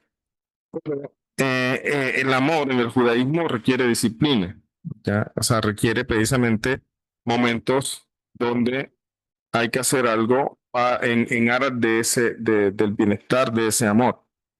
El amor requiere restricciones en ciertos puntos, restricciones sanas. O sea, entonces, básicamente es lo que dijimos con la Sefira de Gesed, es lo que definimos con la Sefira de Gesed. Debe ser un amor altruista, debe ser un amor que busca precisamente el bien del otro. Y en temas de pareja o incluso llevándolo a otro punto, en el judaísmo se habla en la Kabbalah de un amor intelectual. Dice, ese es el verdadero amor. El verdadero amor que se debe desarrollar un amor intelectual. ¿Qué significa eso? Que es un amor que surge del conocimiento. Es un amor que surge del conocimiento, en el caso cuando, por ejemplo, el amor que surge por Hashem, que puede surgir, que debería surgir en nosotros por Hashem, surge del conocimiento, del estudio. ¿Ya? Lo mismo también, amar a una persona surge también de cómo le conozco. Por eso es que en el judaísmo el amor surge ya en el matrimonio, es decir, hay atracción, dos personas quieren casarse, hablaron lo necesario para poder empezar a formar este proyecto. O sea, eso es un amor inteligente, es decir, bueno, ¿qué planes tienes? O sea, mirar si van enfocados en el mismo plan de trabajo, vamos a decirlo así. no que sean iguales, pero que tengan pensamientos, proyectos, ideales parecidos. Entonces, aquí el amor está prevaleciendo el intelecto. Luego, cuando ya se casan, pues empieza a fortalecerse ese amor también en la medida que se conocen, en la medida que interactúan, en la medida que trabajan, superan dificultades, se refinan, etcétera. Entonces, si quisiera definir el amor, de acuerdo al judaísmo, hablaríamos de un amor intelectual. Un amor que, sin duda, cuando digo intelecto, no significa que las emociones no estén allí, sino que las emociones están gobernadas por el intelecto. ¿Ok? Entonces, primero, enriquecer el intelecto y eso ayuda precisamente a que el amor se desarrolle de una manera objetiva y sana. Y por eso podríamos definirlo como amor intelectual. Lo definiría yo así. Por acá tiene mano señora Alicia, adelante. Muchas gracias, Sí, Rabino. Rap, buenas Bien. noches. Rap, sí entiendo bien porque a veces se me hacen nudo. Sí. Al menos en las cualidades que uno tiene. Ok, en Geburá tengo que ubicarme, como usted dice, son entrelazadas. Tengo que buscarme en lo que yo estoy o lo que tengo que corregir. Digamos en Geburá, en temor, en rigor. Si necesito disciplina, entonces me ubico en disciplina. ¿Es correcto? O digamos, Tiferet, en belleza, armonía, en verdad. O sea, me ubico en lo que yo tengo que corregirme o estoy entendiendo mal. Ya, voy a mostrarles un ejemplo. Estamos aquí, leímos Geburá, ahora voy a Tiferet. Pero voy a mostrarles un ejemplo. Esto que estamos aquí definiendo o entendiendo, primeramente son las cualidades solas, vamos a decirlo así. O sea, ¿qué significa o cómo se entiende cada cualidad? Pero para empezar ese trabajo personal que usted comenta, por ejemplo, de que cómo debo corregirme en esto, si necesito Geburá o no, va a depender de muchos aspectos, porque nosotros somos personas, somos seres que estamos constantemente viviendo situaciones casi que a cada instante las situaciones van cambiando en el día a día. Entonces, no hay como una regla general porque todo se va a ver permeado por diferentes situaciones. Por ejemplo, acá, capítulo 9, que es lo que vamos a empezar de pronto la próxima clase, y aquí sí empezamos a hablar de cómo se mezclan estas cualidades. Ahora, por ejemplo, le voy a poner este ejemplo hablando de Geburá. Estamos en la primera semana. Aquí tenemos Geburá, Geset de Geburá. Perdón, Geburá de Geset. Día 2. Les voy a leer esto adelantándome un poco para que entiendan un poco hacia dónde vamos y cómo después de comprender cada cualidad vamos a ver cómo se puede comprender, cómo se mezcla, cómo se manifiestan y cómo poder reflexionar acerca de ellas. Por ejemplo, Geburá de Geset o disciplina en el amor. Dice, del creador y la forma en que creó, aprendemos que aún en un acto de amor o benevolencia debe haber disciplina o límite. Significa que entonces que la expresión del amor o benevolencia dependerá de qué tanto es adecuado, qué tanto puede percibir el otro o en qué momento restringimos un poco en aras de un beneficio hacia el otro en el mediano plazo. De lo mencionado al primer día, si una persona encuentra que actúa de forma egoísta, que le cuesta dar, debe hacer justamente lo contrario. Es como ejercitar un músculo en el gimnasio. En la medida que más se lo ejercite, este crecerá. Esto es disciplinarse uno mismo. En ese caso, la persona integrará a sí mismo esta cualidad y se acostumbrará a abrirse un poco más hacia el otro. Al principio puede parecerse o sentirse hipócrita porque no lo siente dentro de sí mismo, pero en esa medida que lo haga, empezará a sentir cómo fluye de una manera más genuina. Ejemplos prácticos puede ser cuando los hijos piden un poco de tiempo para jugar, para salir juntos o para charlar.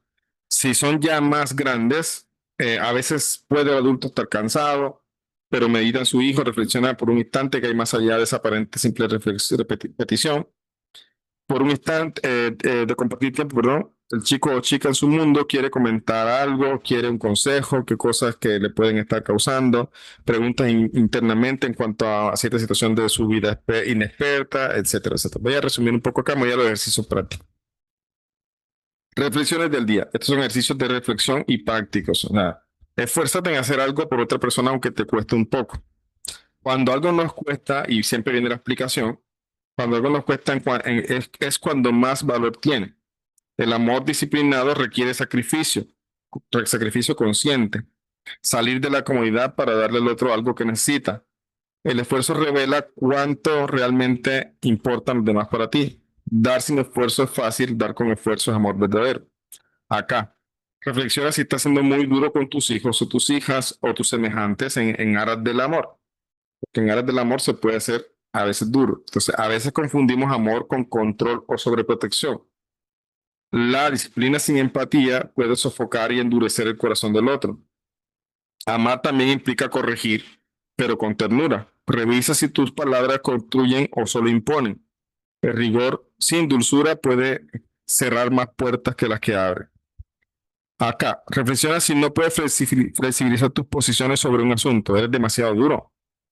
La firmeza es una virtud, pero la rigidez es una barrera. A veces por defender lo que creemos correcto, olvidamos que el otro también tiene su perspectiva. Pregúntate a ti mismo, ¿estoy dejando espacio para el diálogo o estoy defendiendo mi ego? Entonces, vamos a ver que para poder trabajar en estas cualidades, como dije al principio, no se pueden aislar, pero en el punto en que estamos comprendiendo un poco la importancia de cada una y cómo con los ejemplos que hablamos, cómo estas se pueden manifestar, ¿ok? Pero si la pregunta enfocada es, bueno, ¿cómo yo voy a trabajar en mí esta otra cualidad? Eso realmente lo vamos a ver ya en el siguiente capítulo, con lo que le acabo de mostrar. Ejemplos prácticos de cómo precisamente uno puede darse cuenta o empezar a darse cuenta de cosas que puede estar haciendo mal. Por ejemplo, hay gente que dice, yo amo a mis hijos, pero en verdad los está avasallando. O sea, los está sobreprotegiendo, los está poniendo en un punto en que no les deja a ellos mismos crecer como personas. Entonces, eso es un amor que no es, que necesita un poco de disciplina, necesita un poco de restricción. Ahí hablamos de Geburah. Entonces, lo que vamos a ver ya después es cómo podemos trabajar con estas, mezclando, como dije al principio hace un momento, estamos hablando de los colores. En el siguiente capítulo vamos a ver cómo se mezclan y cómo de ahí nosotros podríamos empezar a ver cómo mezclarlos, estos colores para poder mejorar, ¿ok? Dice aquí Ángela, con los hijos pasamos, vale, con los hijos pasa mucho cuando son pequeños, todo el tiempo está mami esto, mami aquello, mami lo otro, exactamente. Ahí ellos son los que avasallan, ¿no? Son ellos los que a veces no dejan, pero bueno, entonces, bien. No sé si hay otra pregunta. Por acá, Edgardo, adelante. Adelante, Edgardo. Hola, buenas. No Sí, sé buenas. si una consulta. ¿Qué pasa cuando una persona, a pesar de que hace buenas acciones, ¿no? Por ejemplo, es generoso con sus hijos, con sus padres, sus hermanos, ¿no? Pero por ahí, digamos, tiene un defecto, por ejemplo, el mal habla, por hablar mal, o no sé, otro defecto, y todo lo bueno que hace, él, digamos, en cierta manera, se echa a perder, ¿no? Sí, bueno. ¿Qué pasa allí? Pues obviamente tú lo acabas de decir, es una persona que tiene una cualidad que hay que refinar, o sea, falta precisamente trabajar en restringirse en ciertas cosas, en este caso lo que es, no solamente el habla, porque yo creo que lo que tú dices, el habla no es solamente el habla, a veces son las actitudes. Hay personas que no hablan, pero con lo que uno ve ya es suficiente la actitud, ¿ya? Entonces, ¿qué pasa aquí? ¿Qué pasa allí? Bueno, obviamente estamos en una situación en que una persona tiene una mala cualidad, tiene algo que tiene que trabajar que es evidente y que de pronto pues, están viendo y que tal vez se lo han hecho ver. Lo que sería interesante pensar es si esa persona primero lo reconoce, primero si tiene lucha con eso y si quiere cambiarlo. ¿Ya? ¿Qué va a pasar si esa persona no hace estas cosas? Es decir, no lo reconoce, no le interesa cambiarlo y ni siquiera tiene lucha porque dice yo soy así. Pues los que van a estar alrededor van a estar lastimosamente afectados por esas situaciones. A veces bien, a veces mal y así. Ya. Entonces, aquí lo que pasa es evidente. Lo que yo quiero reflexionar es en que si la persona, si en verdad reconoce eso, parte de la humildad, reconoce que tiene una dificultad aquí, va a querer trabajarla. Tal vez esta persona vive altibajos.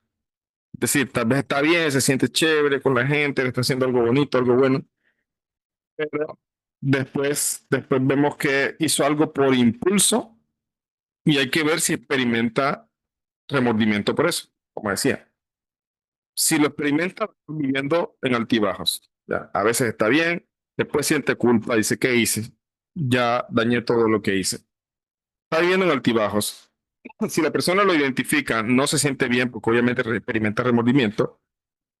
Entonces estamos hablando de una persona que tiene un potencial de mejorarlo si se les sabe orientar.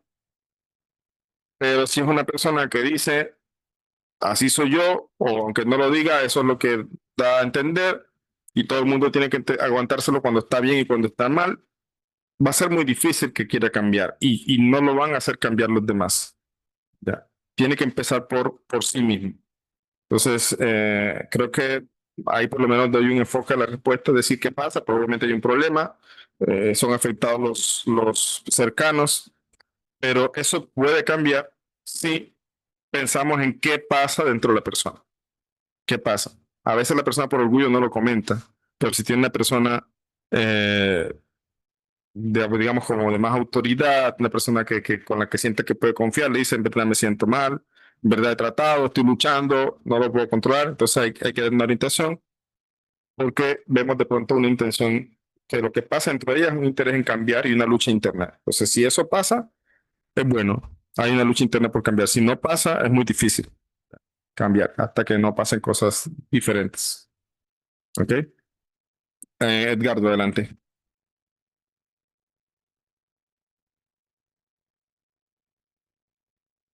Shalom. Shalom, shalom. Eh,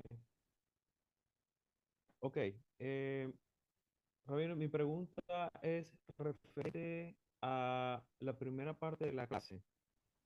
Ujú. Se habló una, le dedicó un buen espacio al tema de lo que es la ciencia. Entonces mi pregunta es referente a, digamos, la parte científica que menciona la Torah, por ejemplo, en el Tratado Talmúdico parece, por Ujú. ejemplo, en Acércate el un poquito al micrófono, si Tratado del puedes. Talmud, te va a apagar la cámara entonces. Ujú.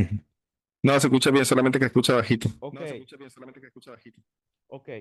Entonces, o sea, mi inquietud es referente a lo que aparece en el Talmud.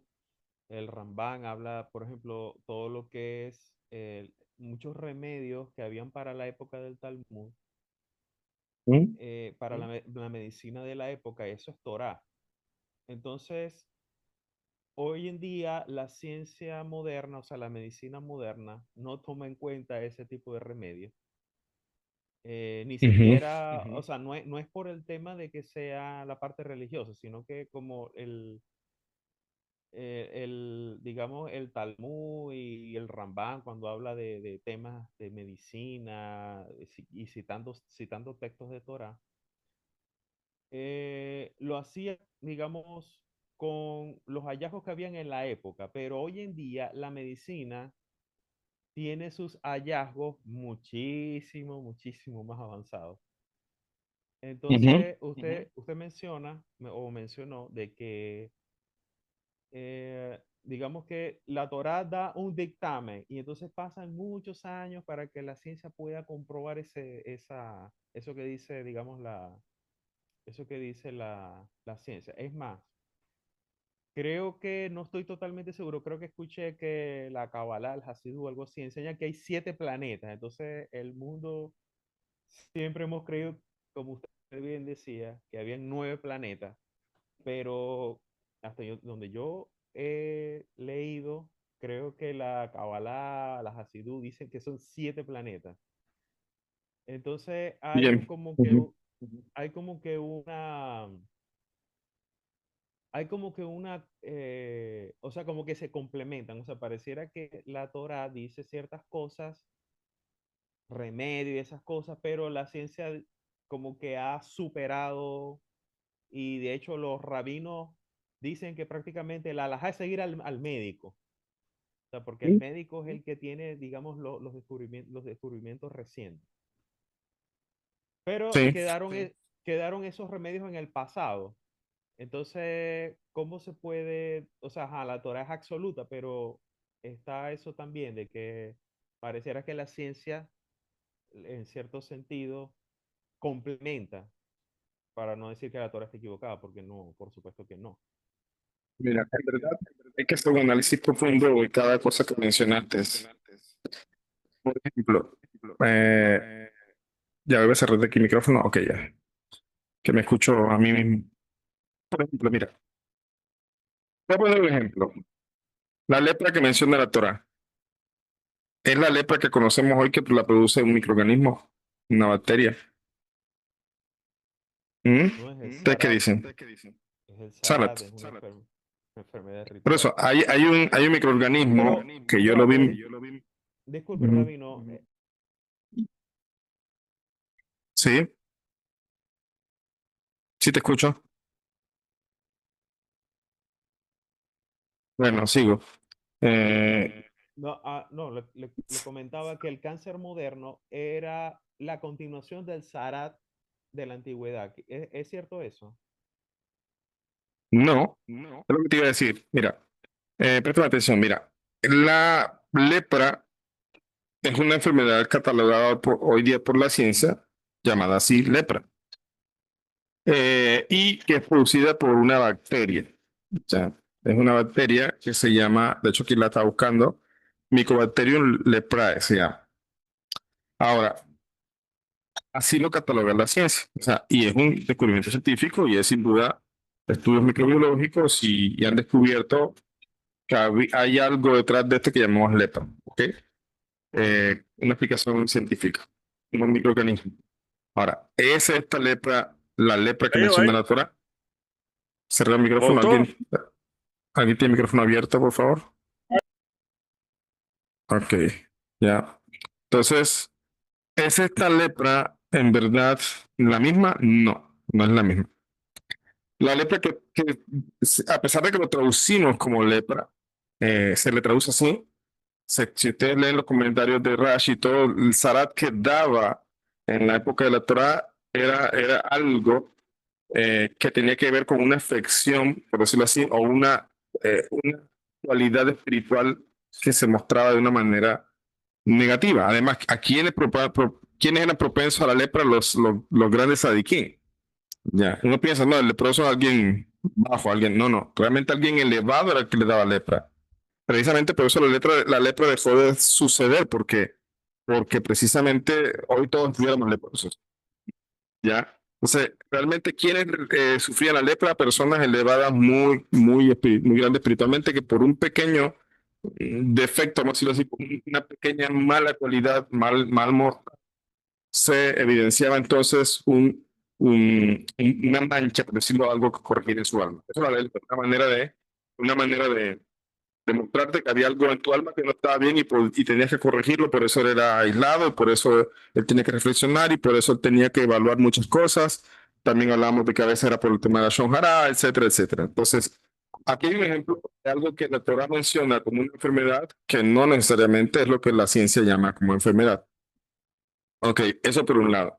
Lo otro, hay muchas cosas que sí, el Raman tenía bastantes remedios y que funcionaron, de hecho funcionaron, pero son bastante curiosos. O sea, como por ejemplo, una vez que le dio un rey, precisamente un emperador, hizo un brebaje con carne de perro. O sea, y esto le funcionó. O sea, esto lo curó. Esto lo curó a él. Entonces, ¿por qué funcionaba? Bueno, porque es que también esas cosas han cambiado. O sea, han cambiado muchas cosas. O sea, hoy día ya tenemos los medicamentos aislados, tenemos medicamentos un poco más o sea, puros, vamos a decirlo así. No tenemos que buscarlos en la naturaleza. Entonces, podríamos analizar muchas cosas desde esa. Entonces, no necesariamente estamos diciendo que no coincide aquí esto que decían antes con lo que se hace hoy nuevo. Todo lo contrario, estamos viendo que sí, evidentemente no se desconoce aquí de que la ciencia ha avanzado en un mejoramiento en lo que respecta a la medicina y los tratamientos, y por eso tenemos la obligación de ir al médico, porque Hashem no fue el médico que se le ocurrió, no fueron los científicos. Es porque Hashem hizo que este conocimiento bajara y ellos entonces pudieron utilizarlo. ¿Ok? Ahora, por otro lado, para responder un poco lo que decías también, cuando habla que la Kabbalah menciona 7 planetas y estas cosas, uno siempre tiene que irse al contexto. ¿Ya? ¿Por qué? Porque muchas veces yo te pregunto escuchar eso, hay que ver de qué están hablando allí. Ya cuando dicen que hablan de 7 planetas, realmente está hablando de astronomía, que muchas veces, y sobre todo si hablamos de Kabbalah, está hablando de cosas que no son lo que parece. Por eso la Kabbalah es compleja, porque está hablando como en acertijo, por decirlo de alguna manera. Tú puedes estar viendo planetas, pero no está hablando de planetas. No está hablando de planetas. Entonces, por eso no podemos aquí, digamos, tratar de poner en el mismo nivel un conocimiento de planetas que están allá en el sistema solar con algo que acá se menciona con planetas, porque tal vez está hablando de cosas distintas, además que la Kabbalah se manejaba en ese lenguaje precisamente para que no entendieran solamente los que podían y para confundir a todos aquellos que creen entenderla. Entonces, ¿quiénes realmente van a saber de qué se está hablando ahí? Los que tienen las claves, los que tienen las claves. Entonces, no necesariamente al ver algunas cositas así que vemos, de pronto no necesariamente hay que pensar que esto contradice o que antes se tenía menos conocimiento, sino que hay que ver, como puse el ejemplo de la lepra, no es lo mismo, los planetas tal vez no sea lo mismo que están hablando, hay que ver, sería bueno mirar ahí qué punto lo están citando, de qué se está hablando, qué se está enseñando para poder entender eso. Y por eso la respuesta en pocas palabras es que hay que mirar el contexto, hay que mirar a qué se refiere, pero no siempre cuando leemos algo, a veces se está refiriendo a lo que pensamos, ¿ok? Por acá tenemos a Olivia Rodríguez. Gracias. Vale, gracias, Ricardo. Sí, ¿me Adelante, escucha? Olivia. Sí, perfecto. Sí, una pregunta tengo como, no sé si conecté algo con lo que está enseñando hoy. He escuchado un canto creo que es un judío, ¿verdad? Se llama Ethan Katz, y es un canto que habla de la Geburah, pero también dice de un Ruach, de Ruach Hashem. Es como, eh, entendí hoy la clase, uno tiene que ir refinando esos rasgos, ¿verdad? De carácter, digamos, pero también tendría que ver como que Hashem nos ayuda a ir como quitando aquello, porque entendí también que es como un conocimiento que desciende de Dios. Bien, déjame un momentico que la primera parte no la entendí bien. ¿Escuchaste un canto, algo así que gritabas? ¿De qué? Que habla de la Sefirot que está O sea, usted explicando hoy. una Es una canción. canción que Bien. canta, pues está en hebreo, pienso, porque dice que es Ruach, Jokmah, Ruach, o sea, no entendía las palabras, he escuchado el canto, pero hoy que usted lo explicó, digo, o sea, mi cerebro está conectando con el canto, pero también el canto habla como de Ruach Hashem, que es como que él es el que ayuda también a ir refinando estos rasgos. Solo Muy quiero, bien. mi comentario sería, puede ser que cuando uno no alcanza a detener, no sé cómo puedo explicarlo, aquellos rasgos no buenos, puede como también ser pedirle a Dios que nos ayude, o eso es como más terrenal, digamos. No sé Sí, cómo perfecto, transmitir mira. mi pregunta. Bien, excelente. Mira, respecto a tu pregunta, sin duda, Hashem siempre está ayudando. O sea, Él nos creó, nos dio el potencial y Él espera. O sea, cuando nosotros empezamos a enfocarnos de la manera adecuada, obviamente estamos haciendo lo que Él espera y Él nos ayuda. Así está dicho en la Torah, dice que aquel que se alza al lado del pobre, o sea, aquí en el pobre, pues nuestra alma. Entonces, Él siempre va a estar ahí apoyándonos, pero a diferencia de lo que se cree en las religiones, no es como que Él hace todo. O sea, realmente el mundo está construido de una manera en que nosotros tenemos que empezar. Ya, así lo creo Él. Hay algo que se llama la Kabbalah que uno tiene que hacer una acción abajo y eso despierta una influencia arriba. En otras palabras, cuando yo decido cambiar, cuando yo me esfuerzo en cambiar, causo que de arriba, es decir, de él, se despierte también esa influencia de mayor manera para que tú puedas lograr esos objetivos, para que tú puedas darte cuenta incluso de otras cosas que no habías visto. Ya, entonces, sin duda, eso pasa así, el mundo está construido de esa forma. Ahora, parte del proceso de refinamiento del Ben Noach, de la persona que no comenzó el camino de justo las naciones, es también saber qué escucha y si esto es de buena fuente o no.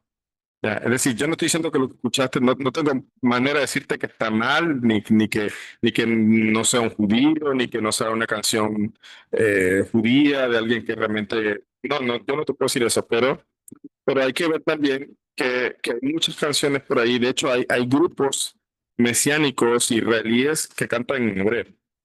También hay que tener en cuenta eso. ¿Ya? Entonces, son grupos mesiánicos israelíes, o sea, son gente de Israel que incluso tiene canciones en YouTube y todo, y son israelíes, pero son mesiánicos. Entonces, son personas idólatras. Entonces, uno tiene que también tener cuidado con lo que escucha. Ojo, repito, no estoy diciendo que lo que escuchaste está mal, sino que por lo menos sí te dejo esta tarea para cada quien de empezar a refinar también aquello que también absorbe o tiene contacto con esas cosas. Pero sí, evidentemente, en el momento que una persona quiere cambiar y empieza a cambiar y se esfuerza, se empieza a disciplinar, allá mismo también va haciendo más evidente esa ayuda. ¿Ya? ¿Alguien más? Vale, listo. Amanda, adelante. Buenas noches, Rabino y compañeros. De pronto, como para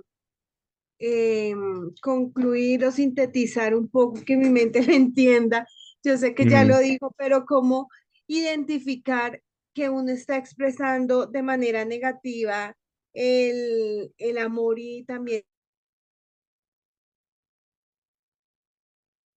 Sí, se congeló. Hola. eso, porque a veces uno hace cosas que cree que están bien, pero en realidad puede que no, y no ser tan benevolente. Gracias, Rob. No, un momentico que se congeló un momentico y no te escuché una parte. Si puedes repetir brevemente la pregunta. Sí. Sí, la primera es cómo uno puede identificar que le falta o que está expresando mal esas dos cualidades. Cómo identificarlo en uno, porque a veces uno cree que está haciendo las cosas bien para un bien y resulta que puede que no. Y la otra es cómo llegar a ese equilibrio de no ser tan benevolente o no ser tan rígido. Ujú. Ok, muy bien, mira. Está escrito en la Torá, dice Kedoshim tiyu kadosh ani. O sea, sean santos porque yo soy santo. Hay un libro que se llama Sindah Hadashah que toma este texto y explica qué significa este pasuk. Dice, ok, ¿cómo así que ser santo? Dice, bueno, eso de ser santo es distinguir entre lo puro y lo impuro. Eso es lo que dice el libro Sindah Hadashah. Es decir, ¿qué significa ser santo? Pues distinguir, es decir, saber, conocer qué es lo puro y qué es lo impuro. Si tú tienes claro eso, vas a saber de qué alejarte y vas a saber a qué acercarte. ¿Ya? Entonces, lo mismo acá. ¿Cómo identificar estas cosas? O sea, ¿cómo yo puedo, vamos a decir, lo impuro, que no es lo mismo, ojo, no estoy hablando de impureza, pero hablemos tomando el paso que estoy diciendo. Para distinguir entre lo puro y lo impuro, es decir, para distinguir entre mi expresión errada de mis cualidades y en la manera correcta de expresarlas, pues yo tengo que saber, estudiar. ¿Ya? Por eso es que el libro permite al lector poder, y con el repaso, y en la medida que lo estudia, lo repasa, le permite al lector empezar a generar ese conocimiento, esa conciencia que le va a permitir identificar. Es decir, ¿cómo lo identificamos? Pues no hay un manual. ¿Ya? Aquí lo que se puede hacer es precisamente estudiar, saber cómo se puede expresar negativamente, cuándo no. Yo ahorita pensaba que esto era bueno, pero me di cuenta que no es buena expresión. Ok, ¿cómo llegaste a esa conclusión? Estudiando. Entonces, para poder distinguir entre lo bueno y lo malo, o la buena forma de expresar algo y la mala forma de expresar algo, tenemos que irnos a estudiar lo que es la Torá. Y al entiéndese por Torá, no la Parashá, que bueno, todo eso es Torá también, pero estamos hablando de esta Torá que está como desmenuzada a la vida práctica, ya esta Torá que ya te lo lleva, te hace entender en tu día a día, porque es la historia de Abraham, Isaac y todo, bueno, muy bonito, muy chévere, excelente, es algo maravilloso, algo de mucha importancia, pero ¿qué te trae, qué te llevas para la vida? ¿Ya? Solamente saber la historia de la Parashá. Entonces, por eso hay que tener otros comentarios, otros libros, otras cosas que te permiten bajar ese conocimiento a ese punto práctico. Este libro, en la medida que tú lo estudies y lo repases y que sobre todo reflexiones detenidamente en cada una, valga la redundancia, de las reflexiones del Homer, vas a poder ver, uy, aquí esto pensaba yo que era bueno, pero definitivamente está mal. Entonces, todo ese ejercicio del capítulo 7, del capítulo 8, perdón, todo ese capítulo, que es todo lo que es la reflexión de todas las cualidades del Homer, yo considero que debe ser de repaso constante. Ya debe ser esa sección, ese capítulo 8 del libro, debe ser una sección de repaso, ojalá una vez al mes, ojalá 2 veces al año, lo que sea. Pero eso nos permite entonces a nosotros distinguir y poder tener conciencia de las cosas que nosotros estamos haciendo mal y en el momento que las distinguimos a poder corregirlas. ¿Ok? Creo que ahí respondo las 2 preguntas. Sí. Bueno, chicos, la verdad que un placer estar con ustedes. Vamos a dejar hasta aquí. Quedamos en aquí miro en la Sefirá de Tiferet. Ya, vamos a analizarla. De aquí para adelante, ya vamos a tener que hacer un poquito más o sea, no me interesa avanzar en el libro y terminarlo. O sea, vamos a llegar a la parte donde vamos a empezar a reflexionar cosas. Como vemos aquí hablamos de 12 Sefirot, Gesed, Geburah. 2 Sefirot solamente. Puede ser que la próxima clase abordemos otras 2 o 3. Es decir, no tenemos afán aquí. El afán es comprender bien precisamente lo que preguntaba Amanda, cómo se pueden, en ejemplos generales, cómo se pueden expresar estas Sefirot de manera positiva y de manera negativa. Entonces, la próxima avanzamos con Tiferet. Dice aquí Tiferet, ahora que estoy haciendo la cuenta del nombre, la verdad es que me ha servido mucho. Tiferet también compro mi libro. Me pregunta Luzma, sí, claro, el libro lo pueden adquirir en Amazon. Y bueno, entonces vamos a dejar allí.